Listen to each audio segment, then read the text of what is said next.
Hello, hi guys! Magandang hapon sa inyong lahat.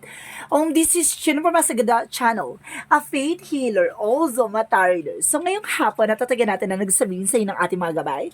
This is weekly gabay for the month of November 24 hanggang November 30 for the sign of Aquarius. So, Aquarius, welcome to my channel.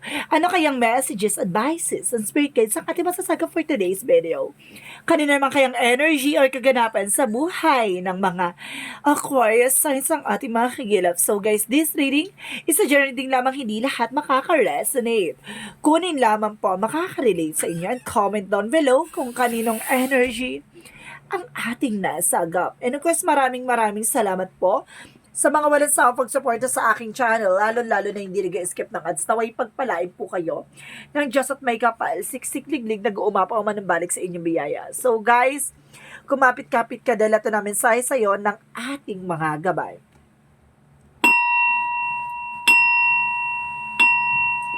Weekly gabay for the month of November 24 hanggang November 30 for the sign of Aquarius.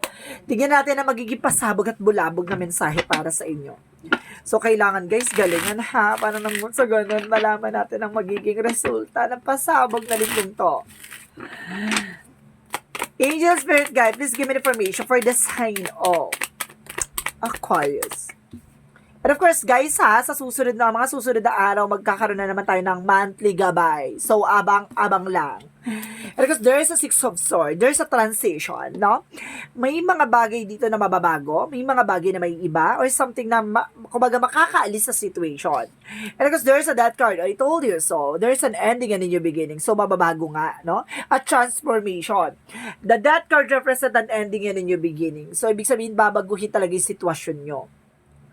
Antaray. May pagbago ng sitwasyon. And of course, there's the Moon card. My goodness. A truth reveal. At the same time, there's a dream coming true. So, ibig sabihin, may mga bagay na may isang sa katuparan dito. And of course, there's a magician. There's a manifestation. May mga bagay na may isa sa katuparan ka nga, no? At may mga bagay na matutupad. And of course, there's a truth reveal, no? What is additional messages? And of course, there's an Ace of Cups. There's a new love life, new romance, no? It's either if you have a love life, kung may asawa ka, kumaga mukhang babalik ang tamis ng tunay na pag-ibig sa inyong dalawa, no? Kumaga mukhang kikiligin ka ulit. And of course, there's a Four of Pentacles. Protect your power, protect your energy. So, kailangan mo mag-budget, no? Hindi mo kailangan na, kumaga, gumastos ng kung ano-ano. Kailangan maging pautak, maging matalino. So, let's see what is the Six of Swords. Because there's an Eight of Pentacles. So, some of you, pagdating sa trabaho, negosyo, hanap buhay mo, talagang there's a trouble. Or either, makauuwi ka na o tapos na yung kontrata mo. Or either, kumaga magta-travel ka at may bagong negosyo at trabaho kang papasukan. Or something na, kumaga may transition pagdating sa trabaho mo. Or promotions, ganon. So, let's see what is the Death card. And because there's a Six of Wands, there's a victory and success. At the end of the time, magsasuccess ka daw dito, no? Parang there's an information na tatapusin na yung mga eksena mo dito, no? Parang tinatapos na yung mga bagay na pinagdaanan mo, yung mga struggles, problema, disappointments, rejections, and so on, no? Sinasabi ng Six of Wands, there's a victory. So, unti-unti ka nang kumbaga na isa sa katuparan tong mga eksena na to.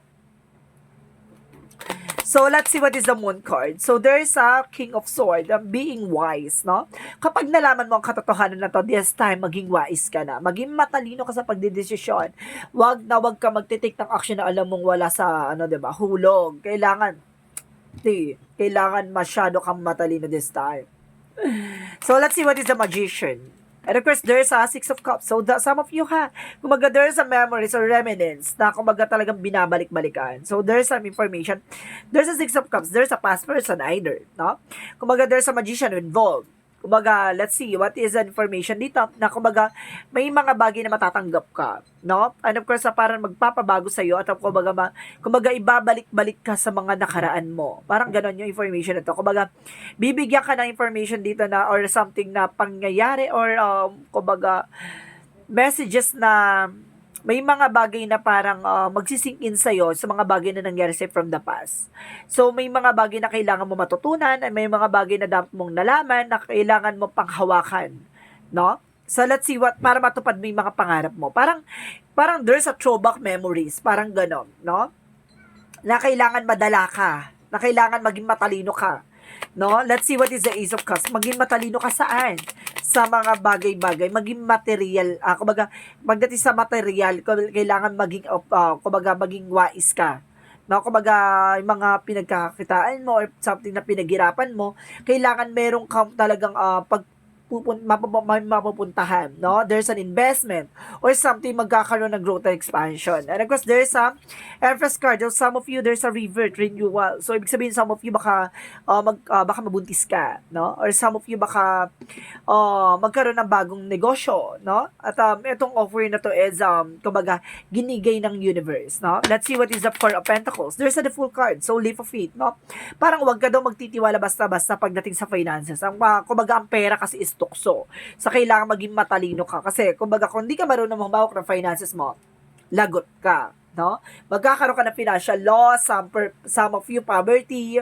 Kumbaga, kasi pag mali talaga ang sistema mo pagdating sa finances, lagot talaga. So, let's see what is the Six of Swords and the Eight of Pentacles. There's a Seven of Pentacles. So, Seven of Cups, sorry. Kumbaga, there's a lot of opportunities and there's a lot of options, no?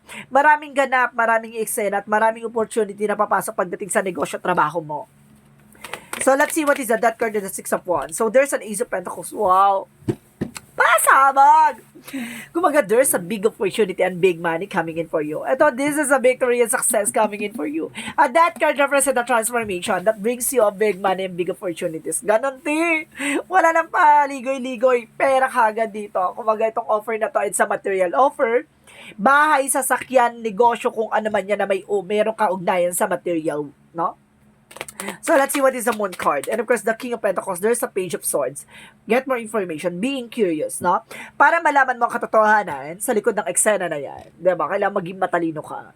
Kailangan na, kumbaga, ang mga matalino yan yung nagtatanong, no? Kailangan mo magtanong sa mga bagay-bagay. Sisiyasatin mo, alamin mo yung mga bagay na hindi mo alam. Yan yung, ang pagiging matalino, hindi yan yung tahimik lang.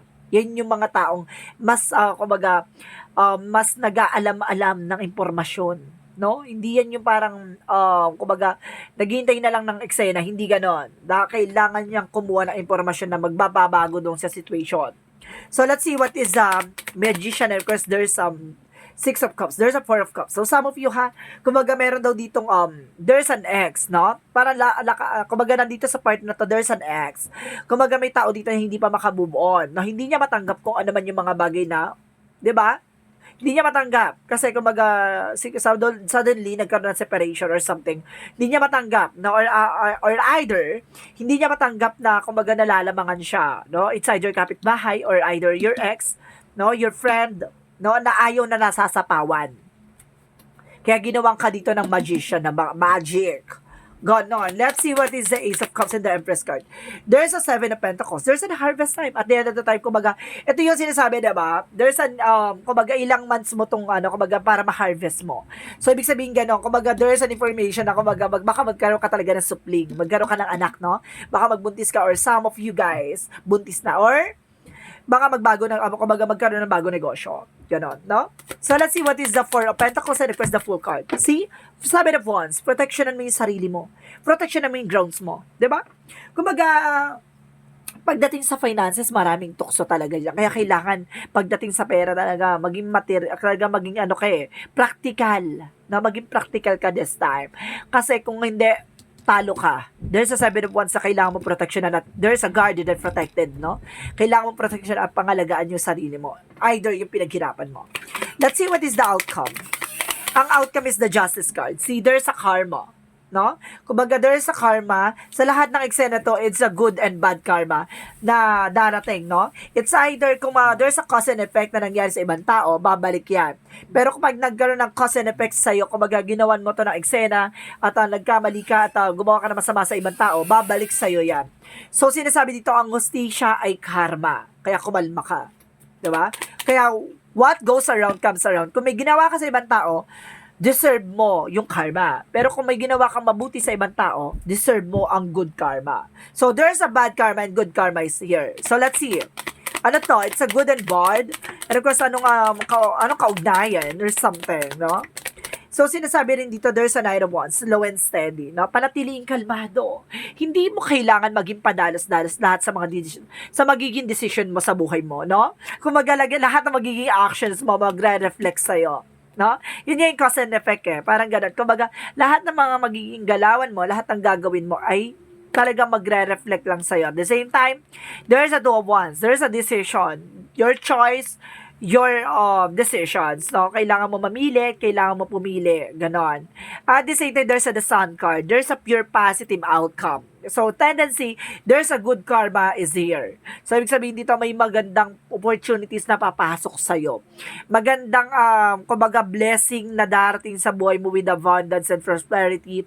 And there's a victory, no? Ito ay pinupuri ka ng langit na bibigyan ka ng kasaganahan. And of course, there's a Four of Swords. Listen to your intuition, listen to your gut feeling. So, some of you, nahihirapan ka sa pagtulog or something kasi there's something wrong. No? May gumagawa behind your back. So, let's proceed na tayo sa ating Angels Messages for Love Oracle card. So, some of you guys, there's a good karma. No? So, let's see what is additional messages. There's a paradise. Oh my God. There's a happiness. Wow. Ang kaligayahan ay nasa sayo. At the same time, there's an engagement ring. There's an union or something eternity. Partnership. Kumbaga, there's an engagement. Kumbaga, mayroon talagang pagbubuklod ng dalawang pag-ibig na nagmamahalan. Ganon. Kumbaga, there's a soul connections. Additional messages. And of course, there's a love. So, ibig sabihin talaga, there's a love. And of course, there's an unconditional love. Attraction and affection. So, something talagang pinagbuklod dahil sa pagmamahal. Di ganon. Gundo. So, let's see what is additional messages for Yin and Yang Oracle card. For Yin and Yang Oracle card, give me an information. There is a nurturer. So, ibig sabihin, nurture sa'yo ang mapagmahal. Nurture sa'yo ang pagmag-alaga. Ganon. And of course, there's an information na there's an healing. Magkakaroon ka na ng healing dito from your inner child. Yung sinasabi ka, there's some remnants or kumbaga memories from the childhood. Kumbaga parang binalikan mo bigla yung nakaraan mo na nagsilbi na parang, ay, ang layo ko na ako sa dating ako. Parang ganun yung naisip mo. And I guess there is some revert. No, may told you. So, meron revert dito magagamit. It's either, kumbaga, there's a fertility or something na, kumbaga, renewal for yourself, no? So, let's see what is additional messages. For magical fairy messages for you. So, what is the magic messages for you? There's a marriage. So, some of you kasal or something na kumbaga may asawa na. No? And because there's a vegetarian. So, some of you, there's a vegetarian, no? A new way of eating gives you more energy, greater health, clarity, and stronger manifesting abilities. So, kailangan daw, vegetarian ka ba? So, let's see what is additional messages for angel spirit guides. Additional messages. And there's a denial. So, ibig sabihin dito, i-acknowledge mo yung fear. Palitan mo yan ng awareness, no? Kumaga, hindi sa natatakot ka, nag-iingat ka lang. Ganon. At syempre, diba, siguro nangyari na sa'yo, kaya, diba, mas matalas na ang awareness. At the same time, there's a death card. See, double clarification ng the death card is here, na nagre-represent ng ending and a new beginning. So, malaking eksena o malaking factor dito na there's a transformation behind the scenes. Ganon. So, let's see what is additional messages. And of course, guys, there's yellow.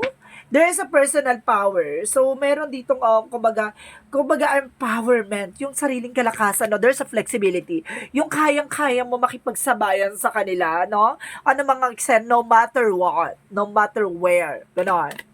So, let's see. There's I told you so. Empowerment. Vitality. Oh my God. Diba? Perseverance. Pagtsatsaga. No? Ganon. And of course, there's a release. Ano ba yung kailangan mo i-release? No? release mo yung fear at the same time, palitan mo yan ng confidence. And of course, there's a net for boundaries. So, kailangan mag-set ng boundaries nang sa ganun.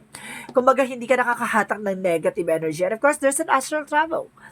So, some of you may mga kakayanan na kumbaga kayang-kaya mong makakuha ng information regarding sa kung ano man yan, about sa spiritual. May mga bagay na nakikita ka, may mga bagay na kumbaga nalalaman ka, nararamdaman ka, gano'n. And so on. So, let's see what is the Monsology. Monsology, see, I told you so. Confident is your key to success. Diba? Kailangan mo palitan ng confidence yan kung gusto mo magtagumpay sa larangan na pinangahawakan mo, ginagawa mo. Ganun yon. Additional Monsology. And bring love in the situation. Mahalin mo yung sitwasyon mo. Kahit na nandiyan ka sa kagipitan or nandiyan ka sa pinakamahirap na sitwasyon, tandaan mo, hindi sa lahat ng oras, hindi sa lahat ng panahon, nandiyan ka sa ibaba. No? May pagkakataon na iaangat ka niya. Kaya sinasabi sa'yo dito, kailangan mo rin mag-take ng action. Walang inaangat ng hindi kumikilos. 'Di ba? Hindi dapat lahat inaasa sa swerte. Kailangan mo rin kumilos at gumalaw. At the same time, go forward fearlessly. 'Di ba? Ito yung sinasabi ko na kailangan mo magpatuloy na wala kang kinakatakutan. At kailangan confident ka sa kung ano man yung pinagagawa mo. And spend more time outdoors. So, kailangan mo magliwaliw kahit paano, diba? Mag-unwind, no? Additional messages for Archangel Michael. And prayer will help you for this situation. So, yung pagdadasal mo, yan ang makakatulong sa'yo para makaalis ka sa situation. Diba? And of course, let's see what is additional messages for this energy.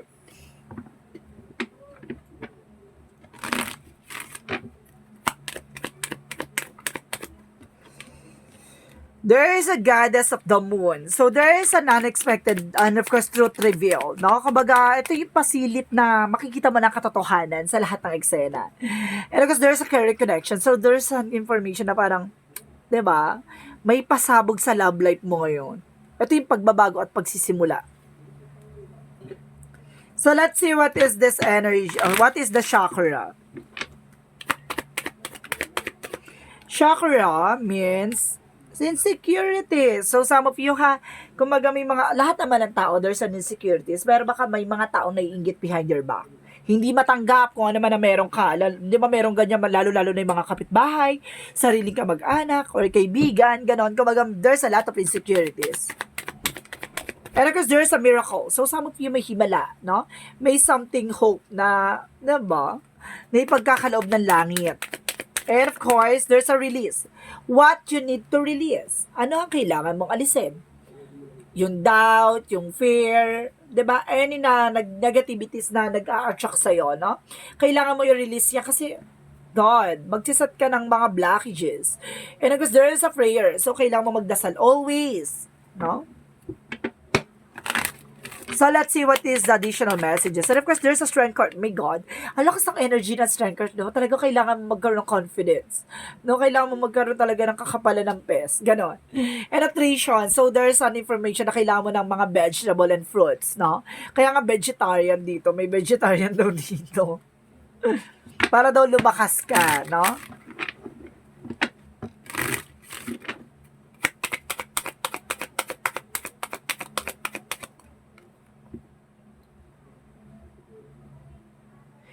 And of course, there's a lost land. So, ibig sabihin dito, kumbaga, you done this before. Nagawa mo na to no?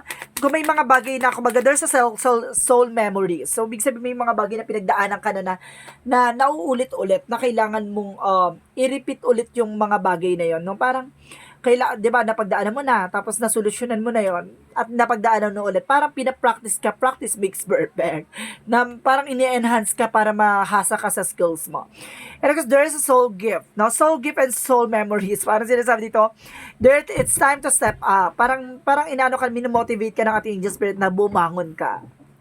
No? So, let's see what is the romance angels messages for you. What is the romance angels messages for you? There's a word waiting for. So, para sinasabi dito na, kumbaga, yung pag-aantay mo, worth it yan. Diba? Kumbaga, talagang, kumbaga, inilaan sa'yo ng universe o inilaan sa'yo ni God yung bagay na para sa'yo. 'Di ba? Mas maganda yung nag-antay ka kaysa, 'di ba? Pinilit mo. And there's an unconditional joy, no? Kumbaga may kaligayahan ka dito, hindi lang sa isang material na bagay. Kumbaga, meron kang kumbaga nagiging maligaya ka sa mga ibang paraan, sa animals or sa lahat ng, sa mga bagay-bagay na maliit man para sa iba, malaki na yun para sa iyo. So let's see what is the Jesus loving quotes. And of course, what things whatsoever you desire when you pray, believing that you receive them and you shall have them. So, sinasabi dito guys, ano naman daw ang mga pinapangarap o hinahangad mo at gusto mong makuha ay lahat daw na pinagdadasal mo ay makukuha mo. At maniwala ka lang daw na makukuha mo yan, no? Ayon sa kalooban ng Diyos. Di ba? Kumbaga may mga bagay na para sa'yo, may mga bagay na hindi para sa'yo. Mas maganda yung nag-aantay kaysa pinipilit at nagmamadali sa isang bagay, na? Kung hindi para sa iyo kahit na anong pilit mo diyan, 'di ba? Tumambling ka pa diyan, hindi mo 'yan makukuha. So, meron tayong angel's answer, guys, no? Meron tayong angel's answer dito. So, mag-iisip kayo ng question nyo. So, kapag nakipag-isip tayo ng question nyo, bibilang ako ng 3. Pag nakapagbilang ako ng 3, kailangan nakapag-isip ka na para ito yung magiging kasagutan sa katanungan mo. So, ready na ba kayo? Tara, go! Okay. 1.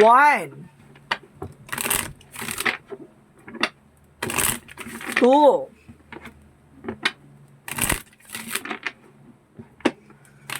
3. So, nakapag-isip na. Laban na yan. Angel's answer. Give me an answer for your question. Oh my God. Oh my God. Oh my God. Ang ganda ng ano. Okay. Oh my God. Dito pala papasabugan na kita na eksena. You're ready. So, kailangan mo maghanda.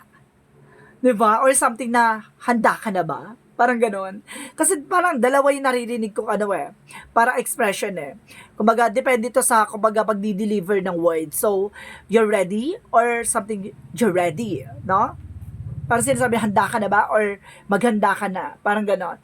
And of course, there's a compromise. May mga bagay na pinagkasundaan. May pag pinagkasundaan or something contract na kailangan mong timbangin, no? At kailangan mong gawin. And of course, there's a yes, no? Kumbaga, there's a possible na totoo at magagawa mo. Kung ano man itong wish mo or something, kung ano man itong tanong mo, there's a yes, no? There's an angel's number. Let's see what is the angel's number for you. Let's see what is the angel's number for you. Okay, guys. There's a 24. I am generous. So, sinasabi dito, you have a heart of a gold and are very skilled of maintaining balance. Stable relationship, you are loyal to your loved ones and are able to be the nurturer and protector and provider at all once. So, ibig sabihin dito, kumbaga, napaka-generous mo, no? Kung kaya mo mag-sacrifices sa alang-alang ng mga taong mahal mo sa buhay, no? Napaka-busilak ng puso mo talaga. Na, kumbaga, kaya mo protection at pangalagaan kung sino yung mga tao sa paligid mo, lalo-lalo yung mga taong mahal mo. Ganon. So, let's see what is the messages of life. What is the messages of life? Welcoming happiness. Wow. So let's see.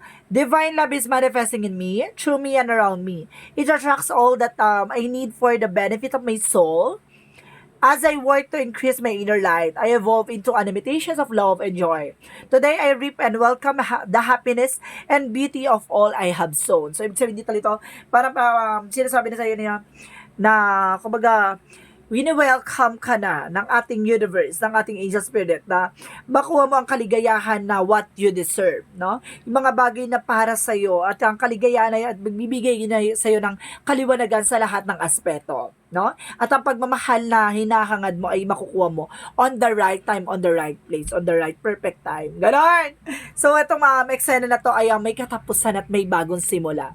Ang bagong simula at magsisimula na now na, char. So guys, this is weekly gabay for the month of November 24 hanggang November 30 for the sign of Aquarius.